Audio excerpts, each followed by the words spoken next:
നമസ്കാരം. എൻ്റെ പുതിയ വീഡിയോയിലേക്ക് എല്ലാവർക്കും വീണ്ടും സ്വാഗതം. എല്ലാ മണ്ഡലക്കാലത്തെയും പോലെ ഈ മണ്ഡലക്കാലത്തും മല ചവിട്ടി അയ്യപ്പനെ ദർശിക്കുവാനുള്ള ഭാഗ്യം എനിക്കുണ്ടായി. അതിനെക്കുറിച്ചുള്ള കുറച്ച് വിശേഷങ്ങളാണ് ഇന്നത്തെ ഈ വീഡിയോയിലൂടെ ഞാൻ നിങ്ങൾക്ക് പങ്കുവയ്ക്കുന്നത്. എല്ലാ വർഷത്തെക്കാളും കുറച്ച് കൂടുതൽ തിരക്കാണ് ഈ വർഷം അനുഭവപ്പെട്ടത്. ശബരിമല ശ്രീ അയ്യപ്പ ക്ഷേത്രത്തെപ്പറ്റി ലോകം മുഴുവൻ അറിയാവുന്ന കാര്യമാണ്. എന്നാൽ അറിയാത്ത ചുരുക്കം ചേർക്ക് വേണ്ടി എനിക്കറിയാവുന്ന ചില കാര്യങ്ങൾ ഞാൻ നിങ്ങളുമായി ഷെയർ ചെയ്യുകയാണ്. കേരളത്തിലെ പത്തനംതിട്ട ജില്ലയിൽ റാന്നി എന്ന സ്ഥലത്താണ് ക്ഷേത്രം സ്ഥിതി ചെയ്യുന്നത്. കൊടും കാടാൽ ചുറ്റപ്പെട്ട സ്ഥലത്താണ് ക്ഷേത്രമുള്ളത്. കറക്റ്റായിട്ട് പറയുകയാണെങ്കിൽ പെരിയാർ കടുവ സംരക്ഷിത പ്രദേശത്താണ് ഈ അമ്പലമുള്ളത്. ഹരിഹരപുത്രനായ അയ്യപ്പസ്വാമിയാണ് ഇവിടുത്തെ മെയിൻ പ്രതിഷ്ഠയെങ്കിലും മാളികപ്പുറത്തമ്മ മഹാദേവിയും ഇവിടെ തുല്യസ്ഥാനം വഹിക്കുന്നുണ്ട്.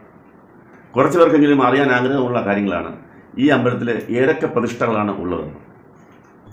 18-ാം പടിക്ക് മുന്നിലായി കാണുന്ന വാവര് സ്വാമിയെ വണങ്ങിയതിന് ശേഷം പടി ചവിട്ടി അയ്യപ്പ ദർശനം കഴിഞ്ഞാൽ നമ്മൾ അടുത്ത് കാണുന്നത് ആദിമൂല ഗണപതി ഭഗവാനെയാണ്. അത് കഴിഞ്ഞാൽ ശിവഭഗവാനെയും. പിന്നെ വരുന്നത് കൊച്ചു കടുത്തസ്വാമി, വലിയ കടുത്തസ്വാമി, കറുപ്പ് സ്വാമി, നവഗ്രഹങ്ങൾ, നാഗദൈവങ്ങൾ എന്നിവർക്കും പ്രത്യേക പ്രതിഷ്ഠയുണ്ട് ശബരിമലയിൽ. ശബരിമലയിലെ ആചാരങ്ങൾ ശൈവമതം, വൈഷ്ണവമതം, ശാക്തമതം എന്നിവയുടെ സമ്മിശ്രമാണെങ്കിലും ഒരു മതസൗഹാർദ്ദമാണ് നമുക്കിവിടെ കാണാൻ കഴിയുന്നത്. ഹിന്ദുവും മുസൽമാനും ക്രിസ്ത്യനും എല്ലാവരും ഇവിടെ വന്ന് അയ്യപ്പനെ കണ്ട് അനുഗ്രഹം മേടിച്ചു പോകുന്നുണ്ട്. എൻ്റെ ഈ വർഷത്തെ അനുഭവം എന്ന് പറയുകയാണെങ്കിൽ ഇത്രയും തിരക്കുകൾ ഉണ്ടായിട്ട് കൂടി അധികം തിരക്കില്ലാതെ തന്നെ എനിക്ക് അയ്യപ്പ ദർശനം നടത്താൻ സാധിച്ചു. അത് അയ്യപ്പൻ്റെ ഒരു അനുഗ്രഹമായിട്ടാണ് ഞാൻ കാണുന്നത്. അപ്പോൾ അവിടുത്തെ കുറച്ച് വിശേഷങ്ങൾ നിങ്ങളുമായിട്ട് ഞാൻ പങ്കുവയ്ക്കുകയാണ്. എല്ലാവർക്കും നമുക്ക് വീഡിയോ കാണാം. അമ്മയുടെ അനുഗ്രഹവും വാങ്ങി ഇരുമുടിക്കെട്ട് നിറയ്ക്കുന്നതിലേക്കായി പഴവങ്ങാടി ശ്രീ വിഘ്നേശ്വര സന്നിധിയിലെത്തി. എല്ലാ മണ്ഡലക്കാലത്തെയും പോലെ തന്നെ ഇപ്രാവശ്യവും പഴവങ്ങാടി ഗണപതി ക്ഷേത്രത്തിൽ ഇരുമുടിക്കെട്ട് നിറയ്ക്കുന്നതിലേക്ക് നല്ല തിരക്കുണ്ടായിരുന്നു. അങ്ങനെ എൻ്റെ ഇരുമുടിക്കെട്ട് നിറയ്ക്കുന്നതിനുള്ള സമയമായി. ഞാൻ തിരുമേനിയുടെ അടുത്ത് നിന്ന് ഇരുമുടിക്കെട്ട് നിറയ്ക്കുവാൻ ആരംഭിച്ചു. നെയ്ത്തേങ്ങ, അരി, കദളിപ്പഴം, കരിമ്പ്, മലര്, ഭസ്മം, കുങ്കുമം, കാണിക്ക എന്നീ പൂജാ സാധനങ്ങളാണ് ഇരുമുടിക്കെട്ടിൽ ഉൾപ്പെടുന്നത്.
പൂജാതി കർമ്മങ്ങളെല്ലാം കഴിഞ്ഞ് തിരുമേനി ഇരുമുടിക്കെട്ട് നിറച്ചെൻ്റെ കയ്യിൽ തന്നപ്പോൾ ദക്ഷിണ കൊടുത്ത് വാങ്ങി അതവിടെ വെച്ചതിന് ശേഷം ശ്രീകോവിലിൽ പോയി വിഘ്നേശ്വരനെ തൊഴുതു മടങ്ങി വന്നതിന് ശേഷം തിരുമേനിയിൽ നിന്ന് ഇരുമുടിക്കെട്ട് സ്വീകരിച്ച് ഗണപതി ഭഗവാന് നാളികേരം മുടയ്ക്കുവാനായി നീങ്ങി.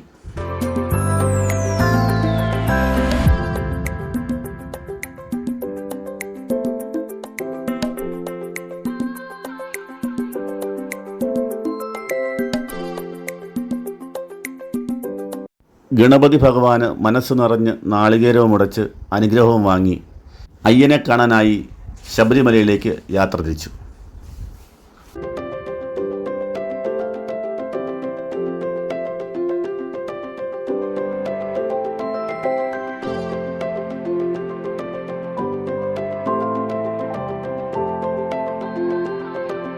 യാത്ര പുറപ്പെടാൻ വണ്ടിയിൽ കയറുന്നതിന് മുന്നേ ഞങ്ങളൊരു വെജിറ്റേറിയൻ ഹോട്ടലിൽ കയറി ഭക്ഷണം കഴിച്ചു. നല്ല ചൂട് പൂരി മസാലയും ഉഴുന്നുവടയും നല്ല ചൂടുള്ള കോഫിയുമാണ് ഞങ്ങൾ കഴിച്ചത്.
ഭക്ഷണം കഴിഞ്ഞ് വണ്ടിയിൽ കയറി ഞങ്ങൾ യാത്ര ആരംഭിച്ചു. അങ്ങനെ ഞങ്ങൾ പമ്പയിലെത്തി. ഇപ്പോൾ നിങ്ങൾ കാണുന്നത് പുണ്യനദിയായ പമ്പയാണ്. പതിവിനേക്കാൾ ഉപരി വലിയ തിരക്കാണ് പമ്പയിലിപ്പോൾ വന്നുകൊണ്ടിരിക്കുന്നത്. കുഞ്ഞു കുട്ടികൾ മുതൽ വയസ്സായ അമ്മമാർ വരെ കുളിച്ചൊരുങ്ങി അയ്യപ്പനെ കാണുവാനായിട്ട് തയ്യാറായി നിൽക്കുന്ന കാഴ്ചകളാണ് നമുക്ക് കാണാൻ സാധിക്കുന്നത്. ഇത് നമ്മുടെ മനസ്സിന് ഭയങ്കരമായിട്ട് ഒരു ഭക്തി സാന്ദ്രമായ ഒരു അന്തരീക്ഷമാണ് അവിടെ ഉളവാകുന്നത്. വെളുപ്പിനാണ് ഞാൻ പമ്പയിലെത്തിയത്. പമ്പയിലെ തണുത്ത വെള്ളത്തിൽ നമ്മളത് മുങ്ങിക്കുളിച്ച് കഴിയുമ്പോൾ നമ്മുടെ ശരീരത്തിനും മനസ്സിനും ഉണ്ടാകുന്ന ഒരു ഉണർവ് അത് പറഞ്ഞറിയിക്കാൻ കഴിയില്ല.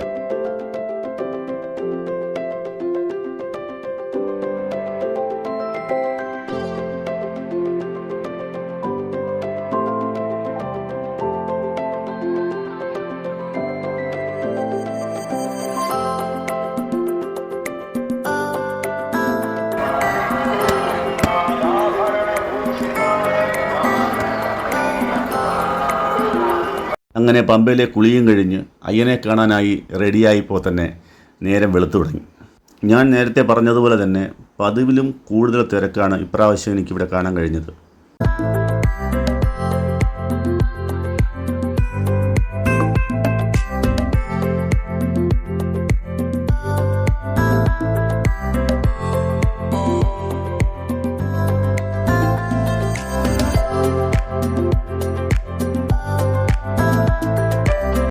പമ്പ നദിക്കരയിൽ നിന്നും യാത്ര പുറപ്പെട്ട് തൊട്ടടുത്ത് കാണുന്ന പമ്പ ഗണപതി ക്ഷേത്രത്തിൽ നാളികേരം ഉടച്ചതിന് ശേഷമാണ് നമ്മൾ വീണ്ടും യാത്ര പുനരാരംഭിക്കുന്നത് അയ്യനെ കാണാനായി.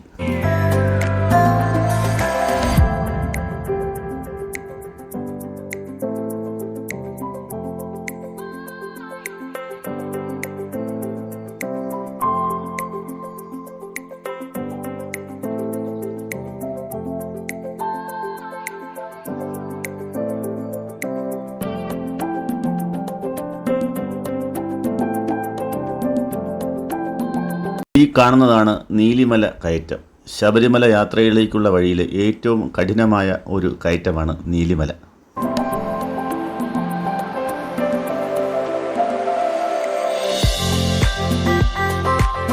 അയ്യപ്പ ഭക്തന്മാരുടെ യാത്രാവേളയിൽ ആശ്വാസമേകാനായി വഴിയോര കച്ചവടക്കാരും ഒരുങ്ങിയിട്ടുണ്ട്.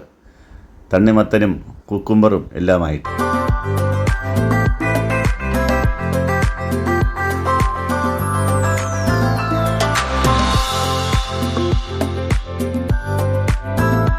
ഇവിടെയാണ് ഉണ്ട വഴിപാട് നടത്തുന്നത്. ആദ്യമായി ശബരിമലയിലേക്ക് വരുന്ന കന്യ അയ്യപ്പന്മാർ പുലിക്ക് ആഹാരം കൊടുക്കുന്ന ഒരു ആചാരമാണ് ഇവിടെ കണ്ടുവരുന്നത്. പിന്നീട് പുലി വന്ന് ഈ ഉണ്ട കഴിക്കുമെന്നാണ് വിശ്വാസം.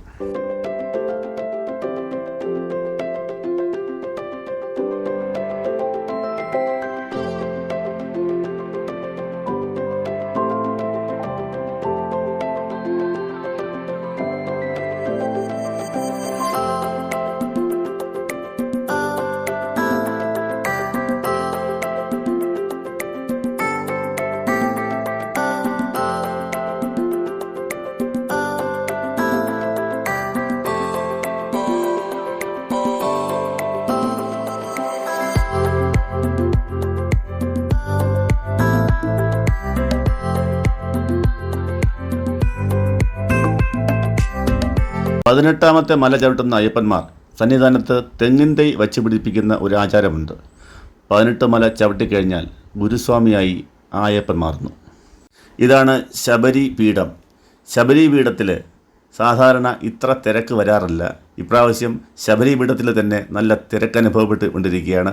10,000-കണക്കിനല്ല, അതിനപ്പുറം ആൾക്കാരാണ് വന്നുകൊണ്ടിരിക്കുന്നത്.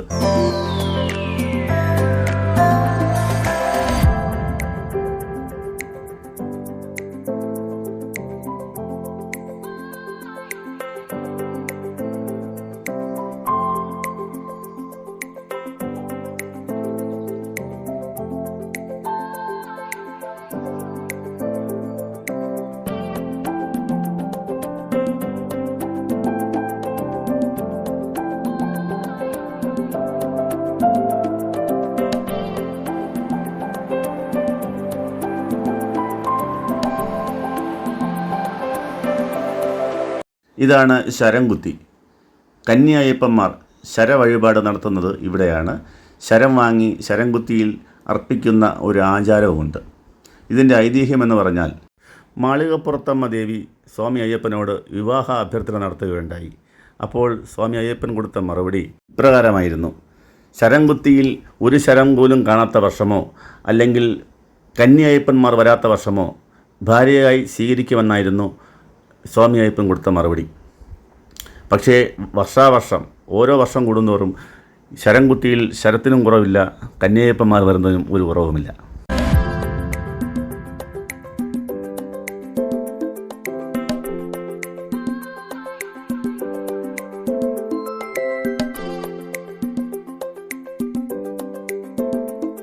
സന്നിധാനത്തെത്തുന്നതിന് മുമ്പ് ആഹാരം കഴിക്കാനായി ഞങ്ങളൊരു ഹോട്ടലിൽ കയറി. അവിടെയും തിരക്കിന് ഒരു കുറവുമുണ്ടായില്ല. ആ തിരക്കിനിടയിലും ഞങ്ങൾ എങ്ങനെയൊക്കെ ഭക്ഷണം കഴിച്ച് പുറത്തിറങ്ങി.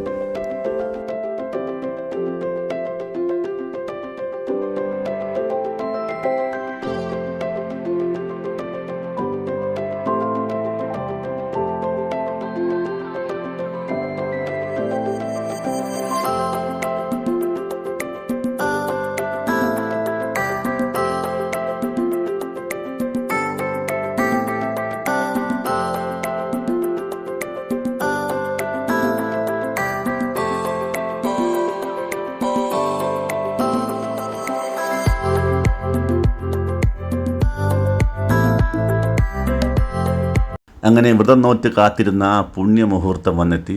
അയ്യൻ്റെ തിരുനടയിലെത്തി. 18ാം പടി ചവിട്ടുന്ന ചടങ്ങാണ് അടുത്തുള്ളത്.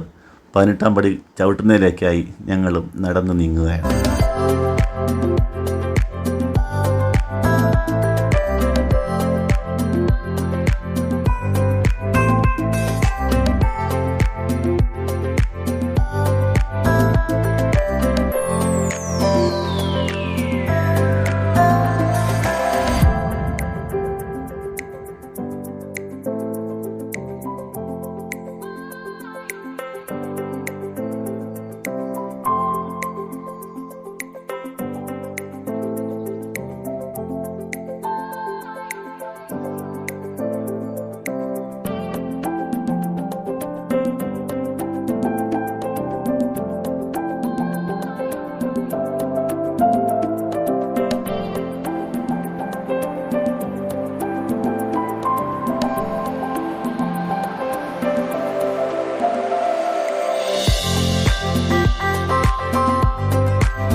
അങ്ങനെ അയ്യൻ്റെ നടയിലെത്തി അയ്യനെ കാണുവാനുള്ള ഭാഗ്യം എനിക്കുണ്ടായി.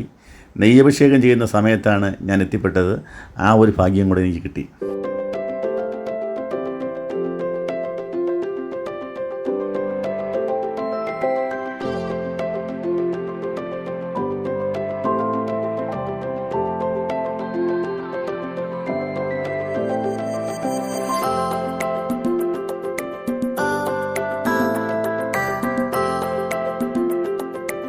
ഇത് മാളികപ്പുറത്തമ്മയെ വണങ്ങിയതിന് ശേഷമാണ് നമ്മൾ ഇരുമുടിക്കെട്ട് അഴിച്ച് അഭിഷേകത്തിനുള്ള നെയ്ത്തേങ്ങയെ ഉടച്ച് അഭിഷേകത്തിന് കൊടുക്കുന്നത്.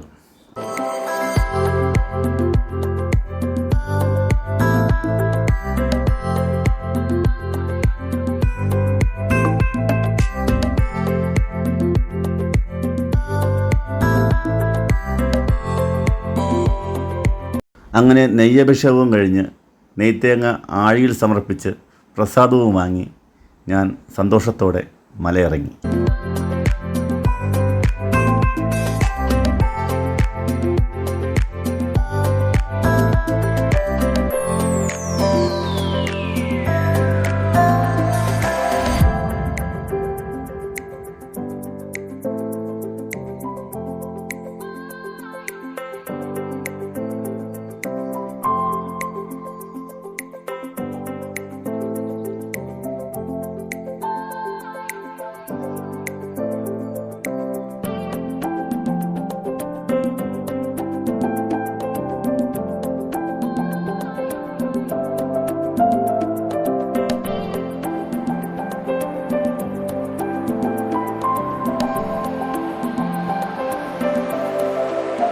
അങ്ങനെ ഞാൻ നാട്ടിലെത്തി മാലയിട്ട മരുതൂർ മഹാദേവ സ്വാമി ക്ഷേത്രത്തിൽ പോയി മാലയൂരൽ ചടങ്ങ് കഴിഞ്ഞ് വളരെ സന്തോഷത്തോടു കൂടി ഈ മണ്ഡലക്കാലം തൊഴാൻ സാധിച്ച അയ്യപ്പനോട് നന്ദി പറഞ്ഞ് ഞാൻ വീട്ടിലേക്ക് യാത്ര തിരിച്ചു.